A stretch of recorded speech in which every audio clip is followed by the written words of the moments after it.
I was sitting across from Dad at the kitchen table, coffee halfway to my lips, when he made his announcement. It was a Tuesday morning, 8:47 a.m. Mom was scrambling eggs. My sister Jenny scrolled through her phone. Dad spoke casually like discussing weekend plans. "The mountain cabin sale closes Friday," he said, buttering his toast. "Got $680,000 for it. Finally paying off that business loan. The buyers are a nice couple from Denver. Already hired some architect to turn it into a year-round residence." My coffee cup stopped moving. "What cabin?" "Your cabin." "Well, our cabin." "Same difference." He smiled. "Don't worry, I handled everything. The paperwork's all filed." My cabin. The A-frame property on Ridgeline Road I'd purchased 7 years ago for $340,000. The one I'd renovated myself over 3 summers, replacing the roof, updating the plumbing, installing solar panels. The one I rented out, generating $4,200 monthly during peak season. The one Dad had called Sarah's Little Escape Project at every family gathering since 2017. The one I'd never authorized him to sell. I set my coffee down carefully. "Dad, you can't sell my cabin. It's in my name. I never gave you permission." He waved dismissively. "You're overreacting. I had Jimmy down at the title company handle it. Everything's legitimate. Power of attorney, all that legal stuff. The closing's Friday at 2 p.m. Wire transfers already scheduled." I called the cabin's property management company. They confirmed. Showing appointments all last week. Buyers did a final walkthrough Monday. Architect visited yesterday to measure for renovation plans. At 9:15 a.m. my phone rang. County Recorder's Office. "Sarah? This is Marcus Williams." The voice was familiar, warm, apologetic. "Someone just tried to record a deed transfer on your property at 2847 Ridgeline Road. The signature doesn't match the one on file from when you purchased it. I'm flagging this as potential fraud." Marcus Williams. My former tenant. 5 years ago he'd rented my downtown apartment for 18 months while saving for a house. I'd given him a break on the security deposit when he'd been short on cash. He'd sent me a Christmas card every year since, always mentioning how that apartment had changed his life. Now he was a county recorder. And he'd just stopped my father from stealing my cabin. "Marcus," I said, my voice steady. "Thank you. Can you hold that filing?" "Already done. I've sent notice to the title company and the buyer's attorney. No transfer will be recorded without your verified, notarized authorization." He paused. "Sarah, I'm sorry this is happening. Legally, nobody can sell your property without your explicit consent. The documents show irregularities. We take this very seriously." Dad's face went pale. Jenny looked up from her phone. Mom stopped scrambling eggs. I called my attorney Lisa Thornton at 9:32 a.m. By 10:15 a.m., she'd reviewed the fraudulent documents. By 11 a.m. she'd contacted the title company, the buyer's attorney, and filed an emergency motion. By noon, the closing scheduled for Friday was dead. The ghost ledger started forming that afternoon, sitting in Lisa's office with forged documents spread across her desk. The ghost ledger. Entry 1. 7 years of dismissal. Every conversation where Dad called the cabin Sarah's little hobby, while discussing his real business ventures. Cost. Recognition that my investment property was actual business, systematically denied. Entry 2. The renovation summers. 3 summers replacing the roof myself, installing solar panels, refinishing the deck. Dad told people I was playing contractor. Cost. Pride in skilled work, dismissed as amateur dabbling. Entry 3. Thanksgiving 2021. I'd mentioned the cabin generated $48,000 annually. Dad changed the subject within 30 seconds. Mom said, "That's nice, dear," in the tone reserved for children's art projects. Cost. Financial achievement minimized before it could register. Entry 4. The business loan. Dad's sporting goods store failed in 2019. He'd borrowed $580,000. Spent 5 years complaining about the debt at every family dinner. Never considered his daughter might not be responsible for his mistakes. Cost. Boundary between his failures and my assets, erased without permission. Entry 5. Christmas 2022. I'd received a sustainability award from the county for the cabin's solar installation. Jenny got a 15-minute toast for her promotion. My award wasn't mentioned. Cost. Environmental accomplishment rendered invisible. Entry 6. The casual entitlement. When are you going to do something useful with that cabin? Dad asked last summer, while I was managing a property that had appreciated $290,000 and generated consistent income. Cost. My success treated as raw material for his needs. The emotional accounting was staggering. Not just the dismissal but the belief that my property existed for family use, that my assets were communal resources, that my independence threatened the hierarchy where Dad controlled capital. I understood something that afternoon. This wasn't about desperation. Dad's business loan was on a 10-year repayment plan. He wasn't in default. This was about control. My success threatened his identity as the family's financial authority. So he decided to liquidate that success and claim it as his own. There's a concept in family systems theory called role rigidity. When family members are locked into fixed positions regardless of reality. Dad was the businessman. I was the dreamy daughter who played with real estate. My competence contradicted those roles. Instead of updating his perception, he'd attempted to eliminate the evidence. That's when I stopped trying to maintain family peace. That was my origin story moment. Not when Dad forged the documents, but when I realized keeping him comfortable meant making myself smaller forever. So I stopped playing that game. The procedural justice system moved with methodical precision. Step 1. Evidence collection, days 1 to 2. Lisa and I assembled documentation. Original deed recorded March 2017, showing Sarah Mitchell as sole owner. Property tax records showing continuous payments from my account. Insurance policies in my name. Rental income tax returns for 7 years. Renovation permits issued to me personally. Every document proved exclusive ownership. Step 2. Forensic document analysis, days 3 to 6. Lisa hired Dr. Patricia Ruiz, a forensic document examiner. Dr. Ruiz analyzed the power of attorney Dad had submitted. Her report was devastating. The signature attributed to Sarah Mitchell shows 96.8% probability of forgery. Stroke velocity inconsistent with authentic samples. Letter formation differs significantly from known exemplars. The notary seal shows digital manipulation rather than physical embossment. Magnification reveals pixelation artifacts. Paper stock analysis indicates document was created within past 45 days despite being dated 14 months prior. Watermark pattern doesn't match manufacturer's specifications for claimed date. Step 3. County Recorder Investigation, days 7 to 10.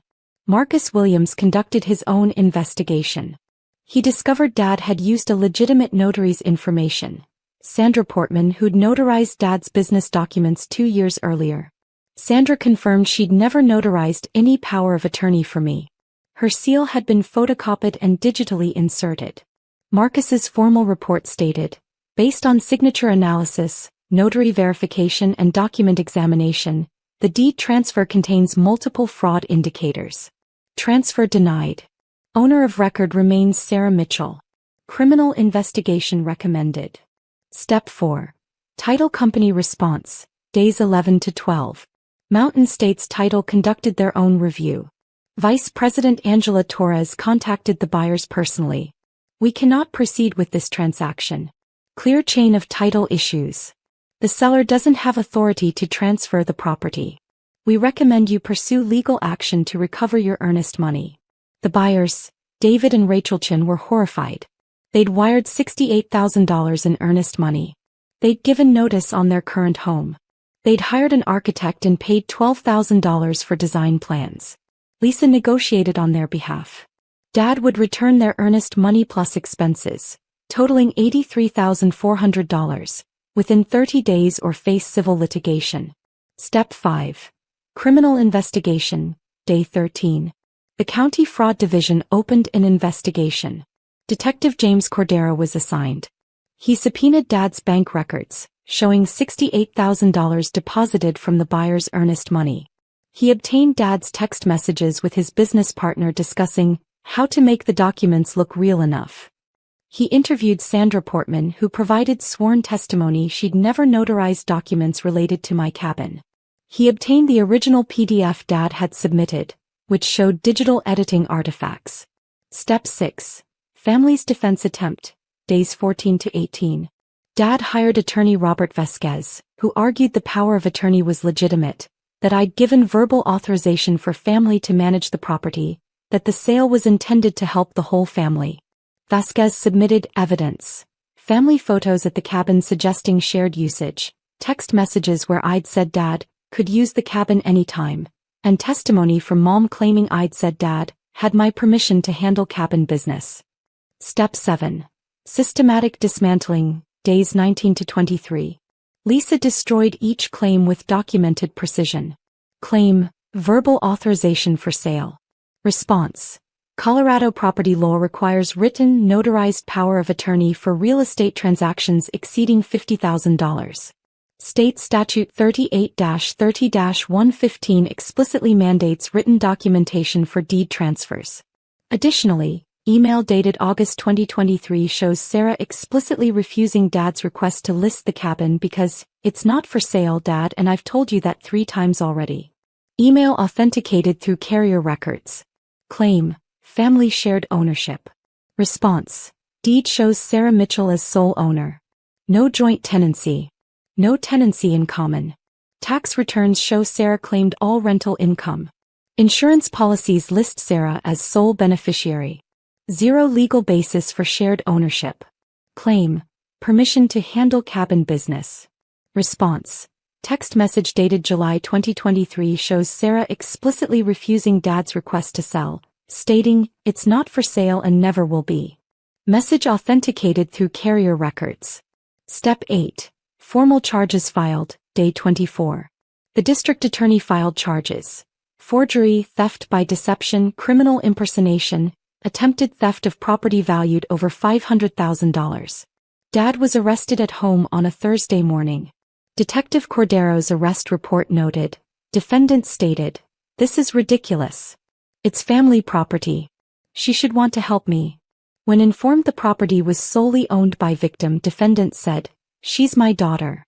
What's hers should be available for family needs." Step 9. Trial and conviction, days 25 to 68. Dad refused the plea deal, convinced a jury would see this as a family misunderstanding. The trial lasted 8 days. The prosecution presented Marcus Williams, Dr. Ruiz, Sandra Portman, the Chens, and Detective Cordero. The evidence was overwhelming. Forensic documents, witness testimony, bank records, digital forensics showing premeditation. The jury deliberated for 5 hours. Guilty on all counts. The judge's sentencing statement was precise. Mr. Mitchell demonstrated calculated deception and complete disregard for his daughter's property rights. This was not a family dispute. This was theft executed through fraud. The fact the victim is his daughter makes this more egregious, not less. Sentence: 3 years in state prison, 6 years supervised probation, $186,900 in restitution. Step 10. Appeals denied, day 140. Dad filed an appeal claiming ineffective counsel and judicial bias. The appellate court denied it in 3 pages, noting overwhelming evidence of deliberate fraud, and defendants' continued belief that familial relationship grants property rights demonstrates lack of rehabilitation. The consequences cascaded systematically. Criminal consequences. Dad reported to Fremont Correctional Facility on October 3rd. His sporting goods consulting business dissolved immediately. Clients terminated contracts within a week. His professional reputation, built over 30 years, evaporated. Financial consequences. Mom and Dad's house went into strain. They'd used home equity to pay legal fees, $47,000. Combined with restitution and lost income, they fell behind on the mortgage. The bank initiated foreclosure after 5 missed payments. They sold at a loss and moved into a 2-bedroom apartment. The neighborhood Dad had once called, where people end up when they make bad choices. Dad's restitution payments garnished his prison wages and would continue indefinitely. His credit score dropped to 438. His retirement accounts were seized to pay the Chens. Social consequences. The local newspaper ran the story. Local business owner convicted of attempting to steal daughter's $680,000 property through forged documents. The comment section was brutal. Country club membership terminated. Church friends stopped calling. Invitations disappeared. The infrastructure of relationships they'd built over decades collapsed. Family consequences. Jenny sided with Dad initially, sending texts about family loyalty and hanging Dad out to dry. I didn't respond. 3 months later, Jenny called crying. Dad had attempted to add her name to business accounts without permission. She finally understood. The entitlement wasn't about me specifically. It was about control. Mom wrote letters. I didn't open them. She called from restricted numbers. I blocked them. She appeared at my office once. Security escorted her out. The restraining order was comprehensive. No contact within 500 feet, no third-party communication, no attempts to access my property. The legal boundary would remain until I chose to lift it, which I wouldn't. 8 months later, I stood on the deck of the mountain cabin on a Saturday afternoon. The aspen trees were turning gold. The solar panels reflected afternoon light. The property had been appraised at $730,000, $50,000 more than Dad had tried to sell it for. I'd purchased a second mountain property, a smaller cabin on Lake Serenity, for $420,000. Same model. Vacation rental, sustainable renovations, careful management. Monthly revenue from both properties, $7,100 combined. Marcus Williams sent a card to my office. Glad I could help. That apartment you rented me changed my life. Happy to return the favor. I framed it and hung it in my home office. A reminder that kindness creates networks of protection that blood relations sometimes can't provide. I'd started a women's real estate investment group, meeting monthly. 32 members now. We'd collectively acquired 14 properties in the past year. The group Dad had dismissed as Sarah playing entrepreneur was building actual wealth. There's a difference between revenge and boundaries. Revenge is hot, personal, destructive. Boundaries are cold, clear, protective. Revenge is burning down someone's house. Boundaries are building a fence so high and legally reinforced that they can't reach your house at all. I didn't destroy Dad. He destroyed himself. I simply refused to fund the destruction with my assets. The cabin still stands on Ridgeline Road, its solar panels gleaming, its deck overlooking the valley, its rooms filled with guests who pay market rate and respect the property. It's worth $730,000 now. But its real value isn't the appraisal or the rental income or even the sustainability awards. Its real value is this: it's mine. Legitimately, legally, undeniably mine. No one can take it. No one can forge it away. No one can claim it belongs to the family when the deed says otherwise. From the fortress I built in the mountains and fought to protect, my future begins now. Not with parental approval. Not with Dad's permission. Not with the family hierarchy that required my submission. With property records and rental income and every roof shingle I replaced myself and the legal system that recognized my ownership when family wouldn't. The account is closed. The balance is zero. And I am finally in the black.